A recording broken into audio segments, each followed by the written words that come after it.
Hello बच्चों, कैसे हो सब लोग यार। तो बच्चों आज हम लोग कुछ और अच्छे क्वेश्चंस डिस्कस करेंगे अपनी सीरीज़ में। तो ये मैंने एक काफ़ी अच्छा कॉन्सेप्चुअल प्रॉब्लम है और ये इरोडोव से प्रॉब्लम लिया है मैंने, और थोड़ा सा डिफरेंट है। जो जनरली हम टू बॉडी ऑसिलेशन में जो क्वेश्चन करते हैं मैकेनिक्स में, थोड़ा सा अलग है उससे। ये हमें टॉप व्यू दिया गया है। हॉरिजॉन्टल सरफेस पे दो पार्टिकल हैं, दो स्मॉल डिस्क हैं और वो एक स्प्रिंग से अटैच्ड हैं। इनिशियली स्प्रिंग में कोई डिफॉर्मेशन नहीं है, कोई डिफॉर्मेशन नहीं दिया गया है। टॉप व्यू है ना, तो ऐसे बोर्ड से परपेंडिकुलर ग्रेविटी होगा और इस तरह से नॉर्मल लग रहे होंगे पार्टिकल्स पे। तो वो हम इस डायग्राम में नहीं बनाएंगे, उनकी ज़रूरत भी नहीं है। तो हॉरिजॉन्टल ग्राउंड पे दो पार्टिकल हैं, फिर एक पार्टिकल को हमने लेंथ के परपेंडिकुलर कुछ वेलोसिटी v0 दे दी है। इसकी नेचुरल लेंथ L0 गिवन है। तो इस क्वेश्चन में हमसे पूछा जा सकता है या कैलकुलेट करने को कहेगा मैक्सिमम एलोंगेशन। ठीक है, अब मैक्सिमम एलोंगेशन के जो क्वेश्चन आपने किए हैं इससे पहले, उनमें क्या होता था कि ब्लॉक को जो वेलोसिटी मिलती थी वो उन दोनों को मिलाने वाली लाइन, या हम ये कहें स्प्रिंग के अलोंग मिलती थी। तो कई तरीके से, अब 3-4 तरीके होते हैं। एक बहुत आसान तरीका होता है उसमें रिड्यूस्ड मास मेथड, जिसमें आप सिंपल डायरेक्टली कर लेते हैं half mu v relative square equal to half के x max square. Centre of mass के रिलेटिव में जो काइनेटिक एनर्जी होती है वही मैक्सिमम पोटेंशियल एनर्जी में स्प्रिंग में कन्वर्ट होती है ड्यूरिंग ऑसिलेशन। बट जब भी क्वेश्चन में जस्ट एक एग्जांपल लिया है, लेकिन एक जनरलाइज क्वेश्चन बन सकता है बेटा कि दोनों ब्लॉक को अलग अलग वेलोसिटी दी जा सकती, बट दोनों की वेलोसिटी अगर स्प्रिंग के अलोंग नहीं है तब आप कौन कौन से प्रिंसिपल आप यूज़ करेंगे। तो इस प्रॉब्लम को ग्राउंड के फ्रेम ऑफ रेफरेंस में भी आप कोशिश कर सकते हैं सॉल्व करने का, सेंटर ऑफ मास के फ्रेम में भी सॉल्व कर सकते हैं। तो मेरे हिसाब से ये प्रॉब्लम सेंटर ऑफ मास के फ्रेम ऑफ रेफरेंस से ज़्यादा आसान पड़ता है। तो मैं दोनों मेथड डिस्कस करने की बजाय सेंटर ऑफ मास के फ्रेम में किस तरह से एक्सप्लेन करेंगे, इस क्वेश्चन को कैसे सॉल्व करेंगे, वो आपको बताने की कोशिश करता हूँ। सबसे पहले बच्चों आप देख पा रहे हैं कि एक्सटर्नल फोर्स इस सिस्टम पे 0 है। ठीक है, नॉर्मल और mg तो कैंसिल आउट हो रहे हैं, बोर्ड के परपेंडिकुलर होंगे बिकॉज दिस टॉप व्यू। ठीक है, ऊपर से देख रहे हैं हम, हॉरिजॉन्टल सरफेस पे रखे हैं। और स्प्रिंग का फोर्स पूरे सिस्टम के लिए it is an internal force, तो एक्सटर्नल फोर्स 0 होगा। So we can say centre of mass का जो एक्सेलरेशन होगा वो 0 होगा। तो आप कह सकते हैं कि लीनियर मोमेंटम पूरे सिस्टम का ग्राउंड के फ्रेम में भी कंजर्व रहेगा। एनर्जी तो कंजर्व रहेगी, स्प्रिंग का फोर्स कंजर्वेटिव होता है, there is no non conservative force here. But हम सेंटर ऑफ मास के फ्रेम में, हमने कहा हम क्वेश्चन को अप्रोच कर रहे हैं। ठीक है, अगर ग्राउंड के फ्रेम में देखें, अगर देखना चाहें कि कैसा मोशन होगा, तो ये पार्टिकल इस परपेंडिकुलर वेलोसिटी की वजह से ऐसे जाएगा, स्प्रिंग थोड़ी देर के बाद ऐसे एलोंगेट हो जाएगा थोड़ा सा, और कुछ सिचुएशन ऐसी होगी।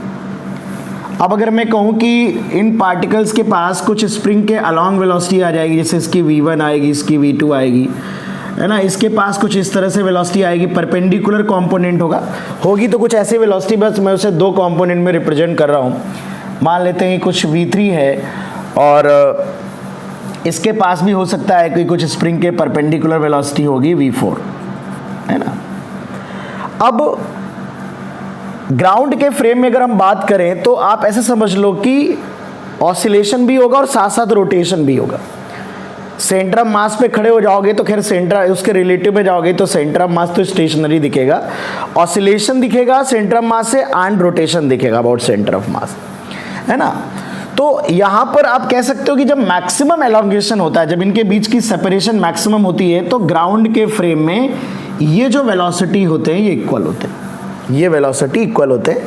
मतलब अगर आप समझिए डिफरेंट, जब मैक्सिमम सेपरेशन होता है, जैसे आप दोनों को वेलोसिटी स्प्रिंग के लेंथ के अलोंग देते थे, तब भी आपको पता है कि जब ग्राउंड के फ्रेम में आप क्वेश्चन सॉल्व करते थे तो मैक्सिमम डिफॉर्मेशन पे दोनों की वेलोसिटी सेम हो जाती थी। बट वहाँ पर हमारे पास वेलोसिटी का कोई स्प्रिंग के परपेंडिकुलर कंपोनेंट नहीं होता था, बट यहाँ पर हमें दोनों डायरेक्शन में वेलोसिटी होगी। बट फिर भी हम कह सकते हैं कि जब मैक्सिमम सेपरेशन होगा, मतलब जिसके बाद इन दोनों के बीच में रिलेटिव वेलोसिटी 0 हो जाएगी, या ये कह सकते हो इसकी वेलोसिटी जब तक इससे ज़्यादा रहेगी लेंथ के अलोंग तब तक सेपरेशन होगा, सेपरेशन बढ़ता रहेगा और तब तक एलोंगेशन बढ़ता रहेगा।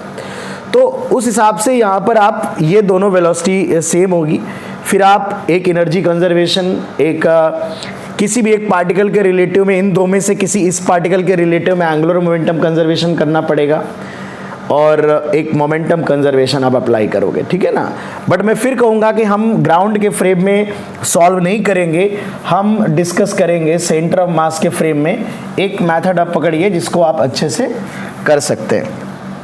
चलिए, तो सेंटर ऑफ मास की अगर हम बेटा वेलोसिटी देखें कितनी होगी, तो यहाँ पर आप देख सकते हैं mv0 डिवाइडेड बाई 2m, तो ये आपकी वेलोसिटी आ रही है v0 डिवाइडेड बाई 2। ये सेंटर ऑफ मास की वेलोसिटी आ रही है, ठीक है। तो सेंटर ऑफ मास के रिलेटिव में अगर हम देखें कि इनिशियल स्टेट क्या है सेंटर ऑफ मास के रिलेटिव में, तो इनिशियल स्टेट कुछ इस तरह से है। सेंटर ऑफ मास का एक्सेलरेशन 0 है, it is N inertial frame of reference, तो सूडो फोर्स की भी ज़रूरत नहीं पड़ेगी, ठीक है। यहाँ पे जब हम सेंटर ऑफ मास के फ्रेम में जाएंगे तो सेंटर ऑफ मास की वेलोसिटी जो होगी उसकी डायरेक्शन, अगर यहाँ पे मैं कहूँ ये सेंटर ऑफ मास है बीचों बीच, तो इस डायरेक्शन में वेलोसिटी होगी v सेंटर ऑफ मास। उसके रिलेटिव में जाएंगे तो ये रिवर्स करके मिलेगी वेलोसिटी से, सेंटर ऑफ मास की वेलोसिटी सब्ट्रैक्ट कर देंगे, बिकॉज हम बॉडी की वेलोसिटी सेंटर ऑफ मास के रिलेटिव में निकाल रहे हैं। तो velocity of any body with respect to centre of mass can be written as velocity of body relative to ground minus velocity of centre of mass.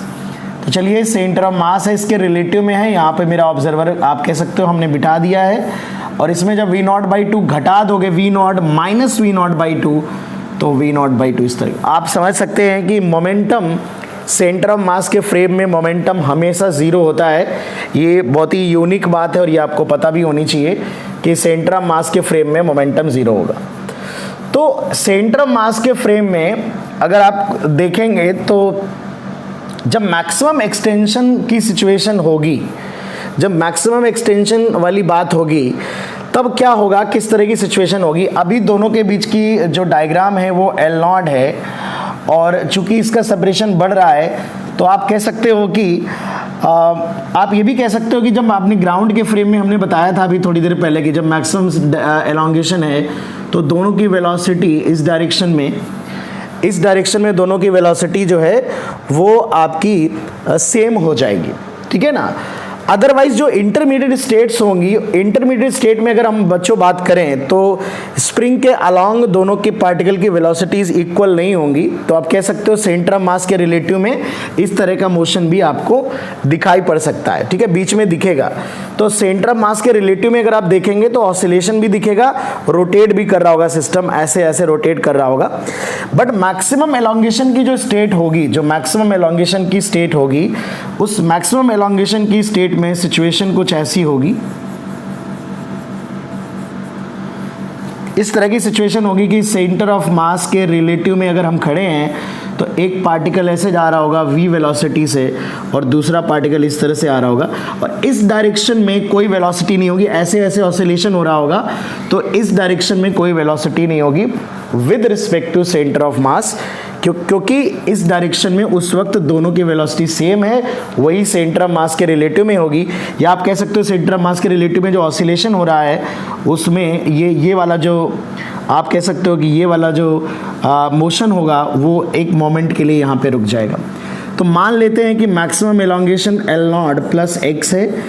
Problem में कुछ इस तरह से गिवन है कि x जो है ये हमें पता है कि x बहुत छोटा है, तो वहाँ पे हम थोड़ा सा x को L के रिस्पेक्ट में बहुत छोटा मान के अप्रोक्सीमेशन कर सकते हैं। तो प्रॉब्लम पे डिपेंड करेगा कि किस तरह का कैलकुलेशन वो हमसे करवाना चाहता है, ठीक है ना। तो चलिए, सबसे पहले बच्चों हमें x कैलकुलेट करना है। तो सबसे पहले हम सेंटर ऑफ मास के फ्रेम ऑफ रेफरेंस में ही, देखिए मोमेंटम तो ऑलवेज 0 है, तो मोमेंटम तो सेंटर ऑफ मास के फ्रेम में आपको अलग से कंजर्व करने की ज़रूरत नहीं है क्योंकि वो तो 0 ही रहेगा। तो अब बात करते हैं एनर्जी कंजर्वेशन कर लेते हैं। तो एक तो मैकेनिकल एनर्जी कंजर्वेशन अगर हम अप्लाई कर दें यहाँ पे, तो दोनों की सेंटर ऑफ मास के फ्रेम में काइनेटिक एनर्जी आएगी 1/2 m v0/2 का होल स्क्वायर, ये एक पार्टिकल की है, इंटू 2 ये दोनों पार्टिकल की काइनेटिक एनर्जी है। स्प्रिंग में कोई एनर्जी नहीं है, और जब प्लेन पे, हॉरिजॉन्टल प्लेन पे मोशन हो रहा है, there is no change in gravitational potential energy also. तो यहाँ पे बेटा हम लिख सकते हैं, इस स्टेट में अगर एनर्जी लिखेंगे तो it is 2 times 1/2 mv² plus जो इसमें स्प्रिंग में एनर्जी आएगी that is half kx²। x is the maximum extension. तो एक इक्वेशन बेटा ये बनाएंगे और एक angular momentum conservation about centre of मास। ठीक है, क्योंकि आप देख रहे हो जो स्प्रिंग फोर्सेस लगेंगे वो हमेशा सेंटर ऑफ मास से पास होंगे। ठीक है, तो there is no external torque about centre of mass, तो सेंटर ऑफ मास के अबाउट कर रहे हैं। और सुनो बेटा, सेंटर ऑफ मास के अबाउट लगा रहे हैं और सेंटर ऑफ मास के रिलेटिव में लगा रहे हैं, दो अलग बातें होती हैं। सेंटर ऑफ मास के रिलेटिव में ही अप्लाई कर रहे हैं हम यहाँ पे, है ना। जनरली क्या होता है, कभी कभी हम ऐसा करते हैं, जैसे रॉड वाले क्वेश्चन कई बार आपने किए हैं, रॉड होता है, पार्टिकल कोलाइड करता है, ये सब फेमस क्वेश्चन है, सबने किए होते हैं, बहुत ही वेल नोन क्वेश्चन है। मैं generally well known question discuss नहीं कर रहा हूँ, जो थोड़े अनकॉमन प्रॉब्लम है वो आपके सामने लेके आया हूँ। ये सब तो आपने अगर एडवांस की तैयारी करी है तो 100% किए हैं, क्योंकि ये तो ज़्यादातर जनरली कॉमन क्वेश्चन जो वेल नोन है वही पूछे जाते हैं। तो इसमें क्या होता है बेटा, एक होता है कि हम सेंटर ऑफ मास के नीचे एक पॉइंट रख लें, पर वो ऑब्जर्वर या जो पॉइंट है वो ज़मीन पे बैठा है ना, मूविंग ऑब्जर्वर नहीं। तो एक तो होता है कि सेंटर ऑफ मास के जस्ट नीचे आपने पॉइंट, पोजीशन वही है बट पॉइंट ग्राउंड पे है। बट यहाँ पर हम सेंटर ऑफ मास के रिलेटिव में आप जो है angular momentum conservation, observer centre of mass के साथ मूव कर रहा है, तो सेंटर ऑफ मास के रिलेटिव में वेलोसिटी कंसीडर की जाएंगी। तो आप देख सकते हैं ये L0/2 आएगा, तो एंगुलर मोमेंटम आ जाएगा, ये क्लॉकवाइज इसका भी सेंस आएगा और क्लॉकवाइज इसका भी आएगा। तो 2 टाइम्स mv0/2 इंटू L0/2, ठीक है, ये एंगुलर मोमेंटम इनिशियल आएगा, equal to 2 times mv into L0 plus x divide by 2। बेटा ये दो इक्वेशन आपको यूज़ करनी है। v और x आपका नोन है, यहाँ पे आप किसी भी एक इक्वेशन, अगर x कैलकुलेट करना है v यहाँ से निकालिए और v की वैल्यू आप इस इक्वेशन में पुट करके सिंप्लीफिकेशन करके इस क्वेश्चन को सॉल्व कर सकते हैं। अगर थोड़ा सा अप्रॉक्सीमेशन करने के लिए कहेगा तो आप देख लीजिएगा, बाइनोमियल अप्रॉक्सीमेशन हो सकता है यूज़ हो रहा हो वहाँ पे, तो उस कैलकुलेशन को आप कर पाएंगे। ठीक है बेटा, चलिए नेक्स्ट प्रॉब्लम देखते हैं। अच्छा, यहाँ पे एक बात चाहो तो और देख सकते हो कि यहाँ पर मैंने जैसे वेलोसिटी दोनों इक्वल मान ली, ये आप अलग अलग भी मानोगे तो फाइनली सेंटर ऑफ मास के रिलेटिव में चुकी है तो मोमेंटम जीरो करोगे। अगर ये मासेस अलग अलग होते तो ये वेलोसिटी में सेम नहीं मानता, फिर v1 और v2 मानता और मोमेंटम को सेंटर ऑफ मास के फ्रेम में जीरो कर देता मैं, तो वो एक अलग इक्वेशन बन जाती। बट चूंकि मासेस सेम है तो ये हमें फिर मोमेंटम जीरो करने की ज़रूरत नहीं पड़ी। तो एक जनरल प्रॉब्लम यहाँ पे आप एक्सपेक्ट कर सकते हो। जनरल प्रॉब्लम ये है कि जनरल ऐसे कोई भी क्वेश्चन आपको दिया जा सकता है, एक की वेलोसिटी ऐसे दे दी जाएगी, एक की v2 दे दी जाएगी, ये θ1 ये θ2 है, और यहाँ पर आपसे कहा जा सकता है कि मैक्सिमम एक्सटेंशन बताइए। तो मेरा सजेशन है कि आप सेंटर ऑफ मास के फ्रेम में जाइएगा, तो फाइनल स्टेट में कुछ आप v1 v2 कुछ ऐसे मान लीजिएगा, मोमेंटम जीरो करिएगा तो एक v1 v2 में रिलेशन आएगी, इस डायरेक्शन में कोई वेलोसिटी नहीं होगी। एक दिन आप एनर्जी कंजर्वेशन अप्लाई करेंगे और एक सेंटर ऑफ मास के रिलेटिव में एंगुलर मोमेंटम कंजर्वेशन। तो सेंटर ऑफ मास के फ्रेम में अगर ये तीन चीज़ें आप अप्लाई करेंगे तो आप क्वेश्चन कर सकते हैं। ठीक है ना। अच्छा, तो चलिए एक दो प्रॉब्लम और डिस्कस कर लेते हैं बेटा, हम एक प्रॉब्लम और डिस्कस करते हैं।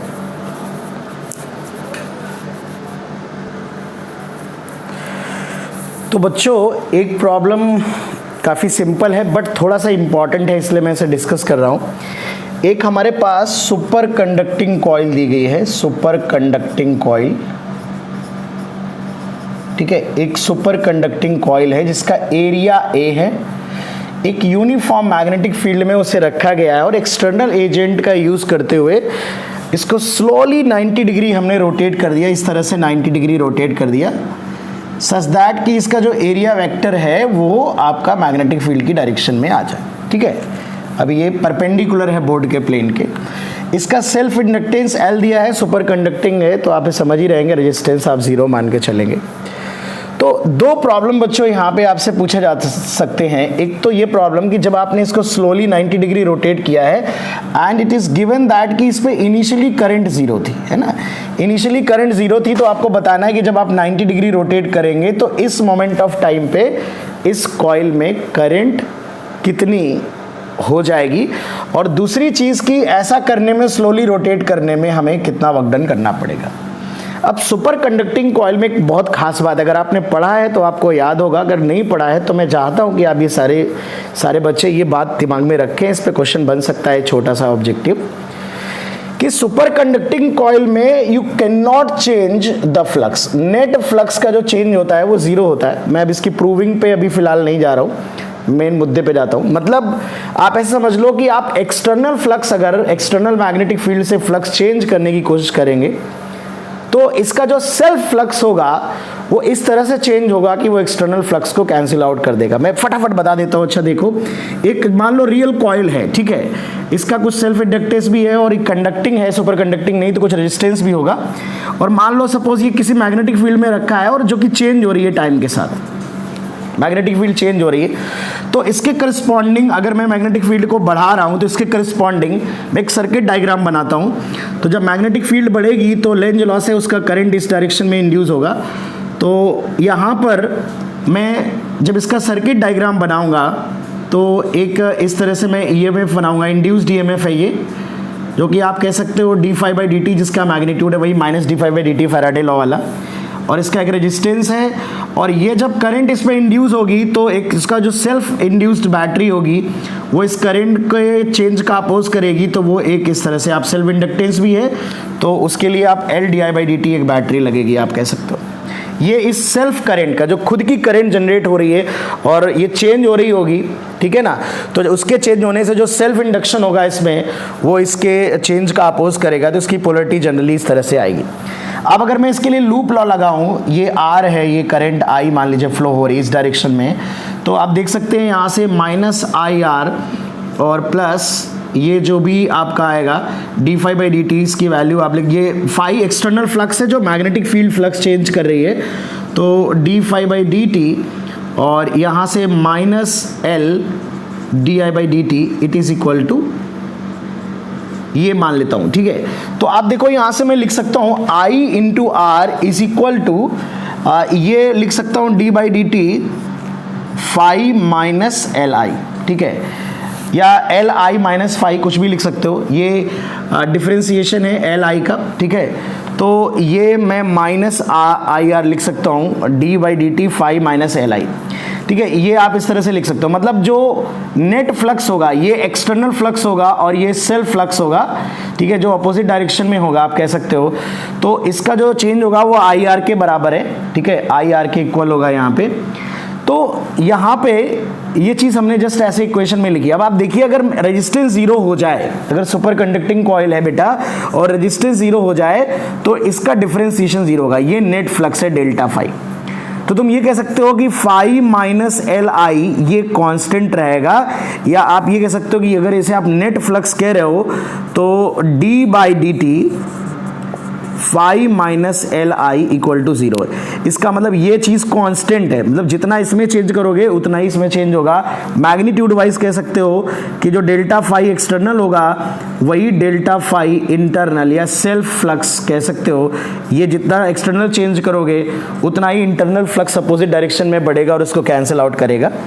तो ये एक छोटी सी बात है जो आप समझ सकते हो, ठीक है, इसको समझ सकते हो आप कि ये चीज़ याद रखनी है, आपको बार बार प्रूव नहीं करनी, ये चीज़ याद रखनी है कि सुपर कंडक्टिंग कॉइल में कभी भी आप नेट फ्लक्स चेंज नहीं कर सकते। उसका रेजिस्टेंस जीरो होता है तो आप उसमें फ्लक्स चेंज नहीं कर सकते। मतलब अगर आपने एक्सटर्नल मैग्नेटिक फील्ड लगाई है और अगर आप फ्लक्स उसका चेंज कर रहे हैं तो इंटरनल फ्लक्स या सेल्फ फ्लक्स जो उसका होगा वो उसको कैंसिल आउट कर देगा। तो चूंकि पहले कोई करंट दी नहीं है यहाँ पे, ठीक है, और पहले flux zero, initial external flux zero है, बिकॉज एरिया वेक्टर अगर आप देखेंगे तो परपेंडिकुलर है, बाहर भी देख सकते हैं, ये एरिया वेक्टर है B.A BA cos थीटा, आप सब समझते हो, और यहाँ पे फ्लक्स जो होगा उसका मैग्नीट्यूड BA होगा। तो आप यहाँ पर delta phi external equal to delta phi self, इसको इक्वल कर दीजिए बिकॉज ये दोनों कैंसिल आउट करेंगे एक दूसरे को।